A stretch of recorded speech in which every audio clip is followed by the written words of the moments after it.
It is somewhere past midnight on a battered road in France in the late summer of 1944, and a young American soldier is driving a heavily loaded truck through total darkness at a speed that would be dangerous in broad daylight. He has no headlights. He cannot use them because light draws the German aircraft that prowl these roads at night, hunting for exactly what he is carrying. So he drives nearly blind, straining to follow the pale shape of the truck ahead of him, or the faint edge of the road, in a long column of trucks doing the same thing, nose to tail, hour after hour. He has been driving for far longer than any human being should. His eyes burn.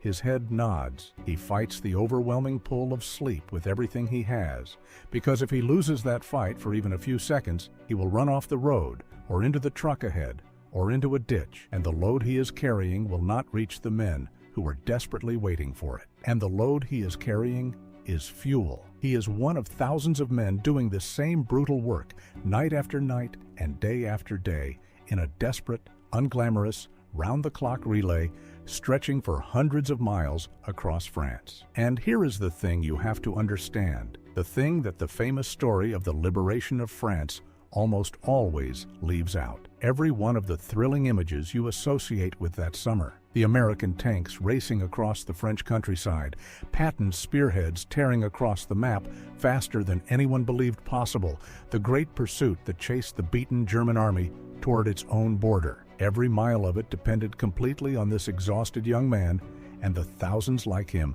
driving trucks in the dark. Without them, the tanks stopped. Without the fuel they hauled, the whole glorious advance would have ground to a halt in the mud, and it very nearly did. They were called the Red Ball Express, and most of the men who drove it, roughly 3 out of every 4, were African-American soldiers, serving a country that kept them segregated, kept them out of the combat units, and kept them, for the most part, out of the history books entirely. They performed one of the most vital jobs of the entire war in Europe. They very likely kept Patton's advance alive, and they were almost never thanked for it. If you are new here, stick around, because this is the story of the men who made the famous victories possible, the ones history forgot to mention, and of a job so hard and so essential that the whole war in the West leaned on it for a crucial stretch. But to understand the Red Ball Express and why it had to exist at all, you first have to understand the strange problem that success itself created for the American Army in the summer of 1944, the problem of an army that was winning too fast for its own supply lines to keep up. For most of the early summer of 1944, after the landings at Normandy in June, the Allied armies had been stuck. They had come ashore and then found themselves bogged down in the brutal, close fighting of the Norman countryside, the hedgerow country, where every field was a fortress and progress was measured in yards and blood. For weeks, the front barely moved, and then, at the end of July, it broke open. The Americans smashed through the German defenses in a great breakout, and suddenly, the situation reversed completely. The German army in France, which had held so grimly for so long, began to collapse and retreat, and the American and Allied forces poured through the gap and started to race. Paris was liberated, and the spearheads, Patton's Third Army foremost among them,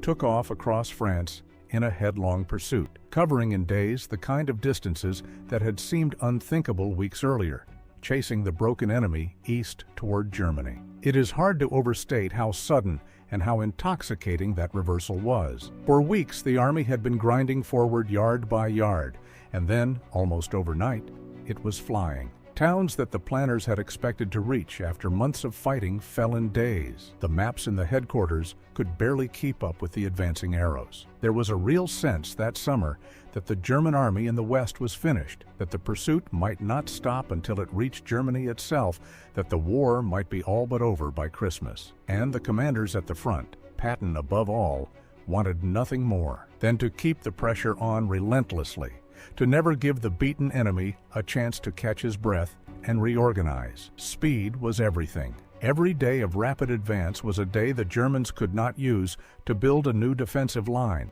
The logic of the pursuit demanded that the spearheads keep driving as fast and as far as they possibly could. But every one of those thrilling miles came at a hidden cost that was mounting silently behind the front, in the lengthening supply lines that no one cheering the advance was thinking about. A bill that was about to come due all at once in the fuel tanks of Patton'S tanks. It was exhilarating. It was also, from the point of view of the men who had to keep the army supplied, a nightmare. Because an army does not run on courage.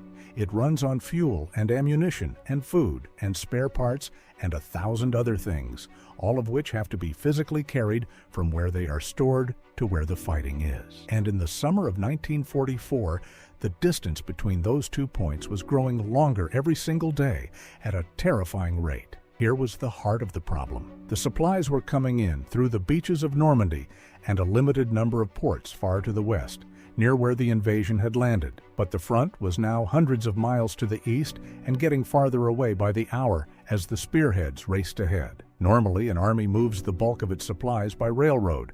Trains can haul enormous tonnages efficiently over long distances. But the French railway system was in ruins. In the months before the invasion, the Allies themselves had deliberately bombed and wrecked the French railways to prevent the Germans from using them to rush reinforcements to Normandy. That bombing had helped win the battle for the beachhead. But now, with the Allies themselves needing those same railways to supply their advance, the wreckage came back to haunt them. The trains could not run because the Allies had destroyed the tracks. So the one efficient way to move mountains of supplies over hundreds of miles was gone, exactly when it was needed most. And the distances involved were enormous, growing worse with every day of success. When the front had been just inland from the beaches, the supply run was short. But as the spearheads raced east across France, the round trip from the depots near the coast to the front and back stretched to hundreds of miles, a journey that could take a driver the better part of a day or more in each direction,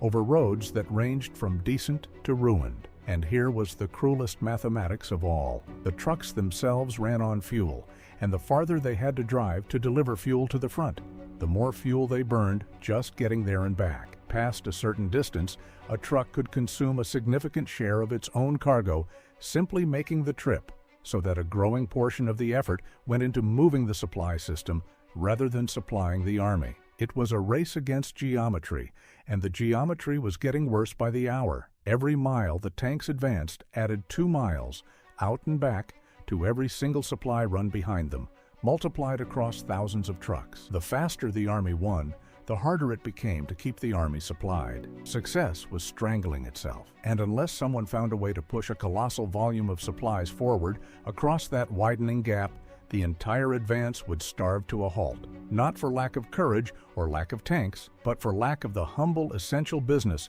of getting fuel from one place to another. That left one option: trucks. If the railways could not carry the supplies forward, then trucks would have to do it, driving the fuel and ammunition and rations from the distant depots all the way to the racing front, over damaged roads for hundreds of miles, and then turning around and driving all the way back for another load, over and over, around the clock. It was an enormous, almost impossible demand, and the consequences of failing to meet it were not abstract. They showed up dramatically in the tanks of George Patton. By the beginning of September 1944, Patton's Third Army, the fastest and most aggressive of the advancing forces, and therefore the hungriest for fuel, began to run dry. His tanks and vehicles, which devoured gasoline by the enormous quantities that armored warfare requires, simply could not be supplied fast enough over that ever-lengthening distance. And so the advance that Patton believed could carry him to the very border of Germany,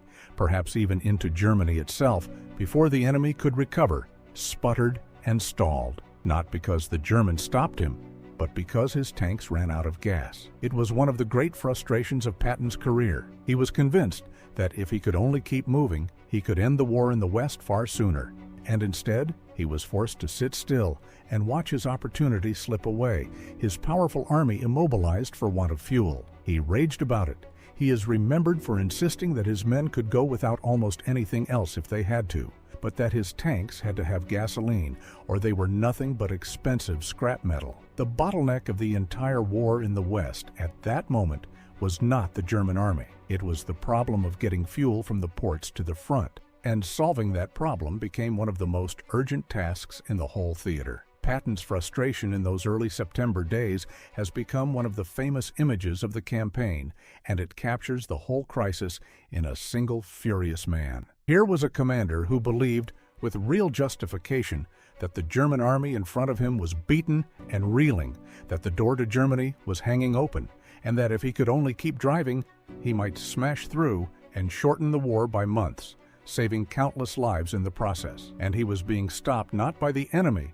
but by empty fuel tanks. His powerful army, capable of tearing the enemy apart, sat motionless on the map because the gasoline to move it was hundreds of miles behind and could not be brought forward fast enough. To a man of Patton's temperament, all speed, all aggression, all forward motion, it was a special kind of torture to be halted by a supply shortage while the opportunity of the war slipped through his fingers. He pleaded for fuel. He is remembered for insisting, in his blunt way, that his soldiers could tighten their belts and do without many things, but that his tanks and trucks had to have gasoline, or they were worthless hunks of metal. Some of his units, by the accounts of that time, went to remarkable lengths to keep moving on whatever fuel they could scrounge. But the fundamental truth could not be dodged. An armored army is a machine that runs on gasoline, and when the gasoline does not arrive, the machine stops. Patton's stalled tanks were the most dramatic proof imaginable of a lesson the whole army was learning the hard way, that the race across France would be won or lost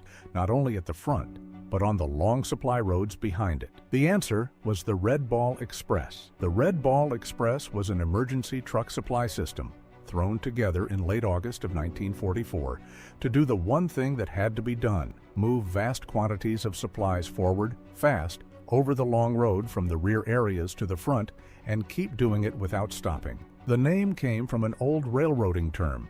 A red ball had long been used to mark priority express freight, the shipments that got the right-of-way and moved ahead of everything else, and that was exactly the idea. The planners set up a dedicated loop of highway reserved entirely for the supply trucks. The routes were marked with red ball signs, and along much of the system, the roads were closed to all other traffic, given over completely to the express, so that the convoys could roll forward without obstruction. It ran as a giant one-way loop. Trucks drove loaded up one road toward the front, unloaded, and returned empty down another road to be loaded again, in a continuous circulating river of vehicles that never stopped moving. And it ran day and night, around the clock, because the need never paused. The discipline required to run something like this was immense and largely invisible to anyone who did not see it up close. A one-way loop of highway reserved for military trucks sounds simple until you imagine the reality of thousands of vehicles circulating on it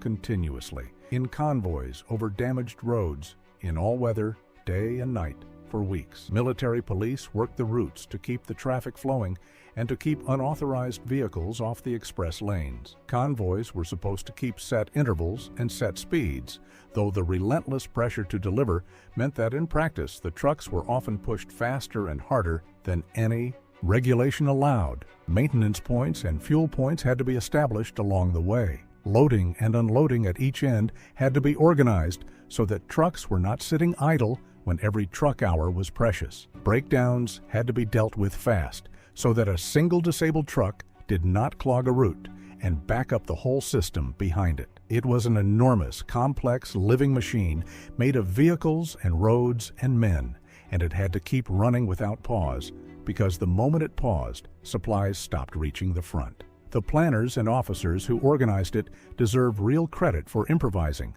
almost overnight, a system capable of moving that much tonnage that far. But an organizational chart moves nothing. In the end, every ton that reached the front reached it because a specific human being sat behind a specific wheel and drove it there, and then turned around and did it again. The genius of the system was real, but the system was only as good as the drivers, and the drivers were about to be pushed to the absolute limit of human endurance. The scale of it was staggering. At its peak, the Red Ball Express involved thousands upon thousands of trucks, around 6,000 vehicles at the height of the operation. The great majority of them, the sturdy workhorse 2.5-ton Army trucks that the soldiers called the Deuce and a Half, the vehicle that did more to win the war, some have argued, than any tank. These thousands of trucks, organized into convoy after convoy, hauled enormous tonnages forward. On its best days, the Red Ball Express delivered many thousands of tons of supplies to the front in a single 24-hour period, as much as 12,000 tons in a day at the peak. Day after day, that river of trucks carried the fuel and the ammunition and the rations that kept the advancing armies in the fight, driving hundreds of miles forward and hundreds of miles back in an endless cycle. It was one of the greatest feats of military logistics in history, and it was performed not by machines, but by men, exhausted, ordinary men, doing an extraordinary job under brutal conditions. And now we come to the men themselves, and to the fact that sits at the very center of this story. The Red Ball Express was driven in its great majority by African American soldiers. By most accounts, roughly 3/4 of the drivers were black, and that fact was no accident. It was a direct product of the way the United States Army was organized in that era, an army rigidly segregated by race in which black soldiers were, with important exceptions, largely kept out of the frontline combat arms and channeled instead into the service and supply units, the transportation corps, the quartermaster units, the labor battalions, the truck companies. The prevailing prejudice of the time held that black soldiers were not suited for combat leadership, and so a great many of them were assigned to move, build, and carry rather than to fight. The result was that when the Army needed a huge force of drivers to run the most important supply operation of the campaign, that force was overwhelmingly black. Men who had been placed in the transportation units by a segregated system now handed one of the most crucial jobs in the entire war in Europe. These were men who had joined the Army, in many cases, hoping and expecting to fight for their country, and who had instead been steered, because of their race, into the service branches, told in effect that their place was behind the wheel and behind the lines rather than at the front. Many of them resented it, and understandably so. They had wanted the chance to prove themselves in combat and had been denied it by prejudice, not by any lack of ability or willingness. And now that same system, having decided they were fit only to drive and to carry, was leaning its entire advance on their shoulders. There is something both infuriating and quietly magnificent in how they responded. They could have done the minimum. They could have let the resentment they had every right to feel translate into just getting by. Instead, by every account, they threw themselves into the job with a determination and a pride that shamed the low expectations placed on them. They took the trucks they were given and drove them harder and longer than anyone had a right to ask, because the men at the front needed what was in those trucks, and because doing the job magnificently was its own kind of answer to a country that had doubted them. They turned a task handed to them as a mark of second-class status into one of the essential achievements of the war. That they did so while being treated as lesser makes the achievement greater, not smaller. There is a bitter irony in that, and it is worth naming plainly. The same system that judged these men unfit for the glory of combat now depended on them absolutely for the fuel that made the combat possible. The tanks whose crews would get the headlines and the medals could not move a single mile without the gasoline that these drivers hauled through the night. The famous spearheads that raced across France, driven by generals who would become legends, were kept alive by black soldiers driving trucks. Soldiers the Army had decided were good enough to sustain the victory, but not good enough to share in the credit for it. They were, in the most literal sense, indispensable and invisible at the same time. And the work they did was punishing beyond what most people imagine when they picture a truck driver. This was not a matter of a comfortable cab and a steady highway. The Red Ball drivers worked shifts of a length that would be considered dangerous and inhumane in any normal circumstance, driving for many hours on end, sometimes for a full day and more with little rest, pushing themselves and their trucks far past reasonable limits because the supplies simply had to keep moving, and there were never enough drivers or trucks to do it any other way. Sleep deprivation was constant and severe. Men fell asleep at the wheel. Accidents were common, and some of them were fatal. The roads were often damaged, cratered and clogged, and the pace demanded of the drivers meant that trucks were routinely pushed beyond safe speeds and beyond the point where they could be properly maintained, so that breakdowns were frequent and vehicles wore out fast. At night, the drivers often had to run without headlights in near-total darkness to avoid drawing German aircraft, an almost unbelievably difficult and dangerous way to drive a heavy truck at speed in a long convoy. And the danger was not only from exhaustion and the roads. The routes could come under enemy air attack. There were mines and the ever-present risk of ambush in areas not fully cleared. And the sheer volume of high-speed night driving on bad roads produced a steady toll of casualties entirely apart from any enemy action. These men were not in the front line, but their job could kill them, and it did kill some of them, and it ground all of them down. Picture what a single long run actually asked of a driver. He would load his truck at a depot in the rear, join a convoy, and set out on a journey of many hours toward a front that might be a couple of 100 miles away. The roads were often cratered from bombing, choked with other traffic, slick with rain or mud, winding through countryside that had recently been a battlefield. He drove for hour after hour with barely a break because the schedule allowed for almost none. When darkness fell, instead of stopping, the convoys often pressed on with their lights off, or nearly so. And now the driver had to keep a heavy, fully loaded truck on a bad road at speed, in a tight column, in the dark, with his eyes straining to make out the vehicle ahead. A task that demanded total concentration precisely when his exhausted body was screaming for sleep. Men rigged up every trick they could think of to stay awake. They fought a war against their own eyelids, hour after hour, and sometimes they lost, and a truck would drift off the road or into the one ahead, and men would be hurt or killed by the simple, grinding fact of too little sleep and too much driving. On top of the exhaustion, there was the enemy, the risk of air attack on the exposed convoys, the danger in areas not fully secured, the occasional mine or ambush, and there was the relentless wear on the trucks themselves, driven far past the point of proper maintenance, so that breakdowns were constant and a driver might find himself stranded and vulnerable on a lonely stretch of road. When a run finally ended, there was little rest. The truck had to be turned around and sent back for another load, because the front's hunger never eased. Day bled into night, bled into day. It was a job with no glory,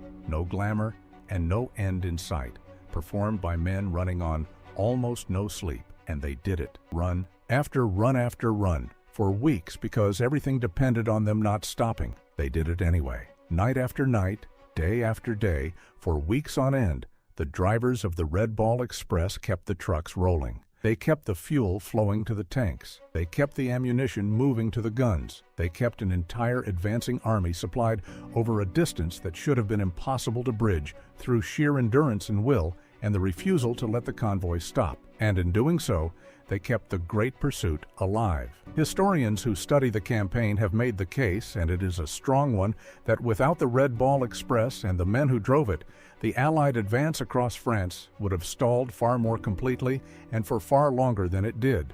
That these drivers, hauling their loads through the darkness, were as essential to the outcome of the campaign as any armored division. The men in the tanks could not win the race if the tanks had no fuel. The drivers made sure they had fuel. It is that simple and that important, and it is worth giving a moment of honor to the humble machine at the center of it all, because it says something about the whole story. The workhorse of the Red Ball Express was not a glamorous weapon. It was the 2.5-ton cargo truck, the Deuce and a Half, a plain, rugged, unlovely vehicle with no gun and no armor, built to haul loads and take punishment. There is a good argument, made by serious historians, that this ordinary truck did as much to win the war as any tank, because it was the vehicle that moved everything an army needs to fight, everywhere, in every theater, in vast numbers, reliably, mile after mile. The Deuce and a Half is the perfect symbol for the men who drove it in the Red Ball Express. Essential, tireless,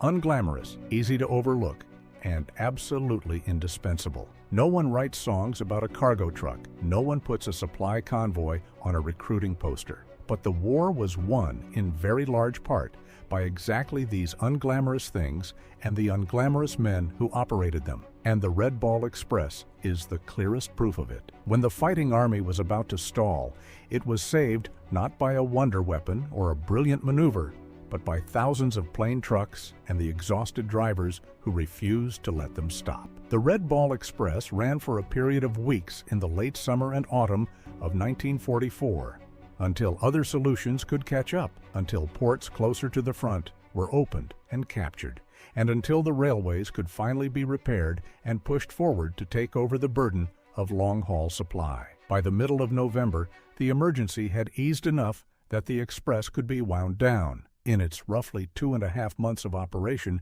it had moved a colossal quantity of supplies and had bridged one of the most dangerous gaps of the entire campaign, the gap between an army racing ahead and the supplies it needed to keep racing. It was, by any honest accounting, a triumph, and the men who made it a triumph went home for the most part to a country that had no intention of celebrating them. Because here is how the story ended for the drivers of the Red Ball Express, and it is the part that connects them to a larger and sadder pattern. They did not get the recognition they had earned. The glory of that summer's campaign went, as it almost always does, to the combat units, to the tankers and the infantry and the generals whose names filled the newspapers. The men who had fueled the whole thing, driving through the dark, faded into the background of the story, mentioned rarely, if at all. And the reason was, in large part, the same reason that most of them had been driving trucks in the first place: the color of their skin. In a segregated army and a segregated country, the contributions of black soldiers were consistently minimized, overlooked, or forgotten, no matter how essential they had been. These men had performed one of the indispensable jobs of the war in Europe under conditions of extraordinary hardship, and they returned to a nation that still made them ride at the back of the bus, still barred them from countless doors, and still could not bring itself to tell their story alongside the stories of the units they had kept supplied. They had sustained the victory. They were not allowed to share fully in its honor. The forgetting was not a single act, but a slow, quiet erasure that took place over years. In the immediate rush of the campaign, the attention naturally went to the dramatic advances at the front. That is understandable enough. But as the war passed into history and into memory, into the books, the films, the popular imagination, the pattern hardened. The story of the summer of 1944 became the story of the tanks and the generals and the great pursuit, and the men who had fueled all of it slipped further and further into the margins, until most people who knew the famous story had never heard of the Red Ball Express at all. When their contribution was remembered, it was often remembered dismissively as mere trucking, as if driving a truck to exhaustion through occupied territory to keep an army alive were somehow a lesser thing than the fighting it made possible. And underneath the general tendency to overlook logistics lay the specific, uglier fact of race. The same force that had put most of these men behind the wheel in the first place now worked to keep their achievement out of the national memory. It has taken decades and the patient work of historians and of the veterans' own families to begin to restore them to the story. Slowly, the Red Ball Express has come to be recognized for what it was, not a footnote, but one of the essential operations of the war, and a proud chapter in the long record of African-American service to a country that too often failed to serve them back. But the recognition came late, long after most of the men who earned it were gone. The same bitter timing we have seen again and again for the black soldiers of that war. So what do we take from the Red Ball Express and from the men who drove it into the dark? The first lesson is one that every serious student of war eventually learns, and that the public almost always forgets: that modern war is won as much by logistics as by valor. The dramatic images, the charge, the breakthrough, the racing tanks are real, and they matter, but they float on top of an enormous, unglamorous foundation of supply. And when that foundation fails, the drama stops cold, as Patton'S stalled tanks proved. The men who moved the fuel and the ammunition and the food are not a footnote to the fighting army. They are the thing that makes a fighting army possible. An army is, in a very real sense, only as good as its supply line, and its supply line is only as good as the exhausted human beings who keep it running. The Red Ball Express drivers were those human beings in one of the most crucial stretches of the whole war, and their achievement deserves to be told alongside the achievements of the units they supplied, not buried beneath them. And the second lesson is harder, and it is the one that ties this story to others we have told. The Red Ball Express is another chapter in the long, painful history of Black Americans who served their country magnificently and were denied their due because of their race. We have seen it before in the tank battalion whose hero waited 50 years for his medal, in the pattern of a segregated army that used the courage and the labor of black soldiers while refusing to fully honor them. The Red Ball Express is that same story told in a different key. These were not men who charged a hill or destroyed an enemy position. Their heroism was of a quieter, grinding, endless kind. The heroism of staying awake and staying on the road for one more hour, one more run, one more load, when every part of you wants to stop. It is not the kind of heroism that gets statues, but without it, the statues that do exist, the monuments to the great advances of that summer, would commemorate victories that never happened. The drivers made those victories real, and then history looked past them because of who they were. We can at least do the small thing that costs us nothing and means something. We can remember. The next time you picture Patton'S tanks racing across France in the summer of 1944, that thrilling famous image, picture also the thing that made it possible. Picture the long columns of trucks stretching back hundreds of miles into the darkness, and the exhausted young men at their wheels, most of them black, fighting sleep with no headlights on a broken road, hauling the fuel forward so that the tanks could keep going. They never got the parade. They never got the thanks. But they were the reason the whole thing worked, and they earned, at the very least, our remembering. There is a phrase soldiers use that amateurs talk about tactics while professionals talk about logistics. It is a way of saying that the people who really understand war know that battles are won long before and long behind the moment of contact. In the factories, on the supply roads, in the endless, unglamorous labor of getting the right things to the right place at the right time. The Red Ball Express is that truth made flesh. It is the reminder that behind every famous charge, there is an anonymous convoy, that behind every general's bold stroke, there is a driver who has not slept, and that a nation which honors only the tip of the spear is telling itself a comforting half of the story. The whole story is bigger and more democratic than the legend. It includes the men in the trucks, and when we finally tell it whole, when we put the drivers of the Red Ball Express back into the picture beside the tanks they fueled, we are not being charitable to them. We are simply, at last, being accurate. They were always part of the story. We just stopped telling it. It is not too late to tell it right. Now, I want to hear from you. Had you ever heard of the Red Ball Express before today? Of the men, most of them black soldiers, who kept the entire Allied advance fueled by driving trucks around the clock through occupied France? Or is this the first time their story has reached you?